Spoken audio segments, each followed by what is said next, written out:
Olá pessoal, Paulo Tenório, CEO do Tracto novamente aqui falando com vocês no Espaço do Empreendedor. Hoje eu queria falar sobre um tema bem interessante, que são as métricas para lançamento de produto. Muita gente esquece que ao preparar um produto você vai precisar medir exatamente como o usuário se comporta lá dentro. Por que você tem que fazer isso? Geralmente, quando a gente ainda está começando, a gente está testando um produto, nós conhecemos tanto o produto que nós acreditamos que o nosso usuário também vai conhecer. E isso é um erro que muitos empreendedores cometem, eu principalmente cometi no começo. Eu vou falar de 2 erros que eu cometi e que podem ajudar você a definir as métricas para lançar um produto novo no mercado e aprender com ele. A primeira é uma coisa um pouco básica, mas a ansiedade da gente faz a gente fazer isso, é querer conhecer o cliente da gente já no primeiro encontro.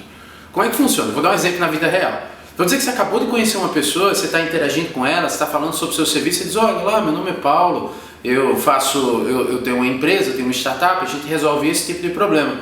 E aí quando eu for perguntar para ele o que é que ele faz, eu pergunto, o que é que você faz? Qual a sua idade? De onde você veio? O que é que você faz? Como é que você faz no seu dia a dia? Que hora você acorda? O que é que você faz? Essa quantidade de perguntas acontece no mundo digital. É aquele famoso formulário para entrada na landing page. Isso eu aprendi a duras penas, principalmente que foi logo nos primeiros passos com startup, de que você só precisa do e-mail, cara. No máximo nesse primeiro momento. Sabe por quê? Você ainda tem que medir, saber se o seu produto resolve o problema dele. Depois que você descobrir isso, você consegue pesquisar mais e consegue perguntar mais para ele. É como numa conversa informal, você pergunta o nome.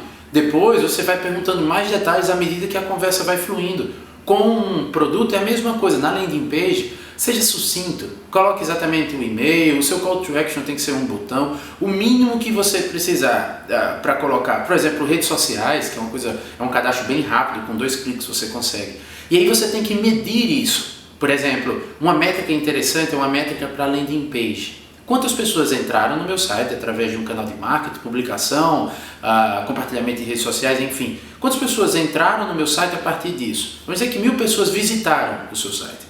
E vamos dizer que dessas 1000 pessoas, você tem que definir quantas pessoas você acredita que vai passar por esse funil, que é o quê? Digitar o e-mail ou responder o seu pequeno formulário para poder entrar e começar a utilizar. Essa é a métrica número 1. E aí você vai testar imediatamente se a sua landing page está atrapalhando todo o processo, se o seu cartão de visita, que é a sua página, está atrapalhando todo o processo. Segunda coisa que você tem que medir é o job to be done da sua startup, que é o porquê que ele está utilizando isso. O Luiz Novo passou isso, enfatizou isso muito quando a gente estava na Abril para o Gameplay, durante o processo de aceleração, que é o seguinte: se você criou um software para realizar determinada tarefa, você tem que medir quantas pessoas realmente estão conseguindo realizar a tarefa planejada. Então não adianta de nada você criar um software muito complexo, cheio de ferramentas, se para poder ele utilizar 100% do software, os primeiros 10% precisam estar muito bem azeitados, como eu falo, precisa estar muito bem organizado. Por exemplo, da landing page até o cara executar a primeira tarefa básica.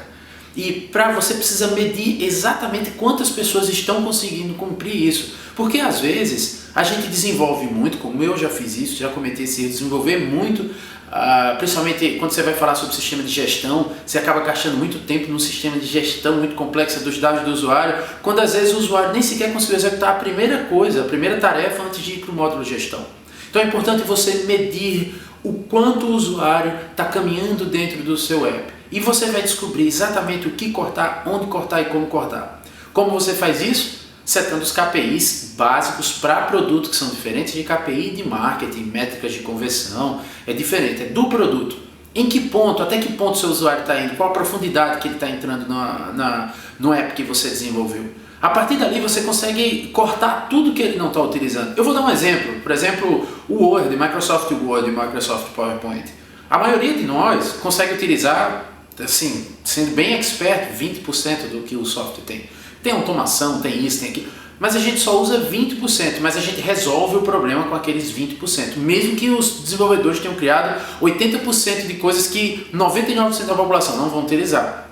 Como você não é a Microsoft, não tem dinheiro, nós não somos, a gente tem que ser muito preciso, e aí a gente consegue reduzir o tempo de produção, o tempo de desenvolvimento, a partir do momento que a gente consegue lançar e medir a profundidade do usuário dentro do nosso app. Então, é uma dica curta que eu vou dar hoje, essa dica sobre como fazer essa medição, mas é super importante. Eu vejo startups grandes que desenvolvem produtos longos, com ciclos de produções muito longos, por apenas não medir o quanto o usuário está utilizando. E acreditar que é problema do usuário se acostumar com o software, qualquer outro problema, menos de que pode ser um problema até de usabilidade, pode ser um problema do design, pode ser um problema do seu próprio negócio. Olha, isso aqui não está rendendo. Então, a partir do momento que você mede essa pequena interação, você consegue resolver um problema muito longo. E o quanto antes você colocar isso no mercado, melhor. Eu estou falando isso porque eu estou nessa fase e é interessante quando a gente coloca os primeiros produtos para testar, a gente está refazendo um produto, a gente consegue aprender muito sobre o caminho do usuário e coisas que a gente se dedicou muito tempo no desenvolvimento, achando que sabia o que o usuário queria, a gente descobre que não é metade do que ele realmente precisa, que ele precisa do mínimo. Então é isso, pessoal. Meçam suas palavras, passa, mas meçam seus códigos, passa, meçam exatamente o que você está desenvolvendo, para você não desenvolver demais, tentando encantar o cliente por excesso de features, quando na verdade o que ele quer é uma solução simples, tá bom? Então, vamos lá, boa sorte e até a próxima!